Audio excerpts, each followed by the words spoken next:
आज मैं आपसे पूछूं क्या आपको राजनीति पसंद है तो आप में से ज़्यादातर लोग जवाब देंगे नहीं, क्योंकि राजनीति नाम सुनते ही हमारे दिमाग में कुछ तस्वीरें आ जाती है। झगड़ा, शोर, आरोप, गुस्सा और नारे की। लेकिन दोस्तों, राजनीति इतनी ही बुरी है तो हमारी जिंदगी के सबसे बड़े फैसले राजनीति से ही क्यों जुड़ी होती है। हमारी शिक्षा, हमारी रोजगार, हमारी सुरक्षा, हमारी आज़ादी, यहाँ तक कि हमारे बोलने की आज़ादी राजनीति से ही जुड़ी होती है। मैं हूं विकास साहू। मेरा एक न्यूज चैनल है जिसको तो आप लोग जानते होंगे, वार्ता बाय विकास साहू। आज मेरे ऊपर हमला हुए टोटल 2 दिन हो गया है और अभी तक कोई सुनवाई नहीं हुआ है। ना मेरे शहर के लोग साथ हैं, ना कोई जनप्रतिनिधि अभी तक आया है और ना मेरे आवाज उठाने को कोई कुछ बोल रहा है। दोस्तों, ये वीडियो ना मैं किसी पार्टी को सपोर्ट करने के लिए बना रहा हूँ और ना किसी पार्टी का विरोध करने के लिए। मैं बस ये बताने का कोशिश कर रहा हूँ कि राजनीति और लोकतंत्र में फर्क क्या है और एक नागरिक का असली भूमिका क्या होनी चाहिए। क्या गजब हिपोक्रेसी नहीं है? मतलब जब अर्नब गोस्वामी लेफ्ट के खिलाफ बोलते थे तब ये पूरा इकोसिस्टम उनको गोदी मीडिया कहकर चिढ़ाता था, लेकिन आज जब वही आदमी सरकार से सवाल करता है तब all hello Arnab Goswami, best comeback of the year, best reporter ever, उनकी सारी पुरानी क्लिप्स वापस वायरल करी जा रही है। मतलब अगर आप राइट विंग के खिलाफ बोलते हैं क्या तभी आप न्यूट्रल कहलाए जाएंगे?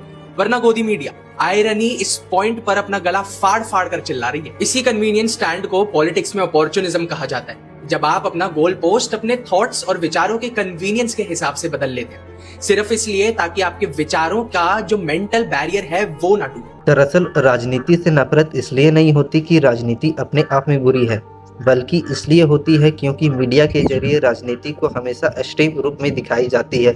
या तो किसी को हीरो बना दिया जाता है या विलेन। बीच की सच्चाई अक्सर नहीं दिखाई जाती। बुलाता है मुस्लिम एक व्यक्ति को और उससे कहता है कि आप मुस्लिम आइडेंटिटी लेकर के आना, कि आपकी दाढ़ी हो, टोपी हो। फिर एक बाबा को हायर करता है कि आप बढ़िया माला वाला देखो पहन के आना। वो दोनों टीवी पर बैठते हैं और फिर एंकर कहता है कि अब 10 मिनट बाद मैं आप लोगों को लड़वाऊंगा और आप दोनों लड़िए मेरे सामने। 30 मिनट बाद जब ये शो खत्म होता है तो वो दोनों साथ में बैठकर चाय पी रहे होते हैं। But the problem is that कि वो 30 मिनट जो पब्लिक ने देखा है उसके बाद वो साथ में बैठ के चाय नहीं पी पाए, क्योंकि वो जो रिलीजियस हेट आपने क्रिएट किया टीवी पर, आप एक दूसरे को बस मारने ही वाले थे कि उसने कहा कि अब हम एक ब्रेक के लिए रुकेंगे।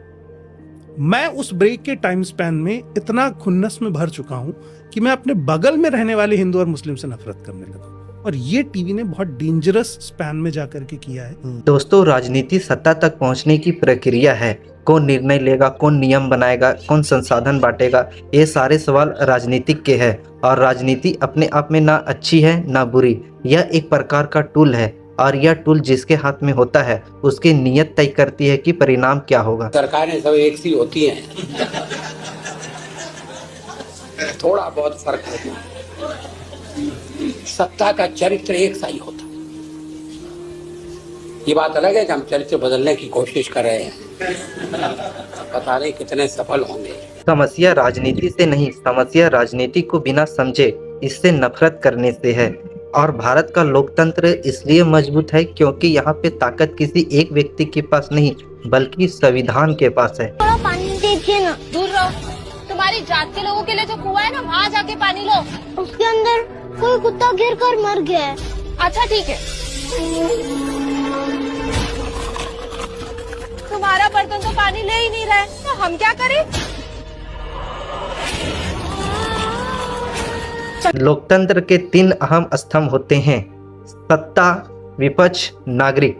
सत्ता काम नहीं करती तो विपक्ष सवाल उठाता है और विपक्ष सवाल नहीं उठाती तो नागरिक सवाल उठाते हैं। लेकिन जब नागरिक ही सवाल उठाना बंद कर देते हैं तो लोकतंत्र सिर्फ नाम का रह जाता है। अब भीख नहीं मांगा जाएगा, अब हक लिया जाएगा। अब डर डर कर, रो रो कर, सिस्कियां लेकर घर में नहीं बैठेंगे।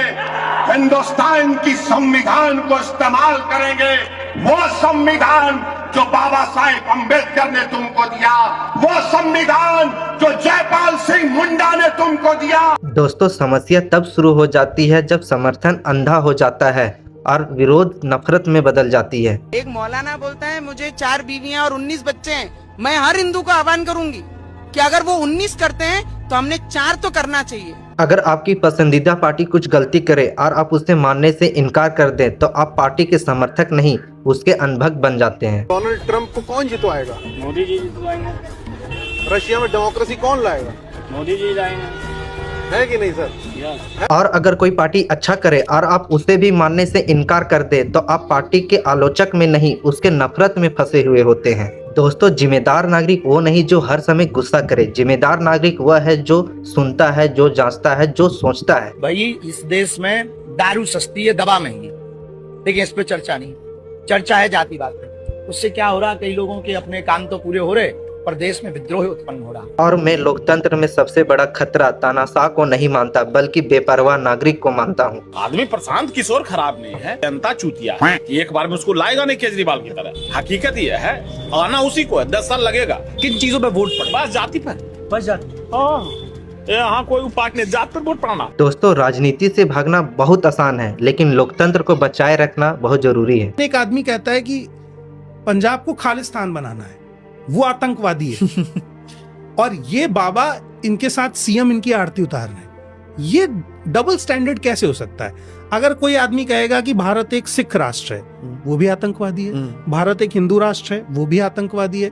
भारत एक मुस्लिम, जैन, बौद्ध, किसी भी एक रीजन का राष्ट्र बोलता है तो आतंकवादी है, क्योंकि भारत तो भारत है।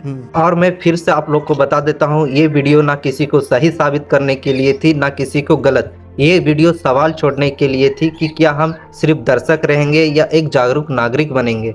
हिंदुओं की ठेस पे क्या ठेस पहुंची है हिंदुओं के दिल पे कि उन्होंने वंदे मातरम का विरोध करना चाहा। अच्छा, एक बार आपने नाम क्या बताया? शिवम अग्रवाल। वंदे मातरम सुनाइए।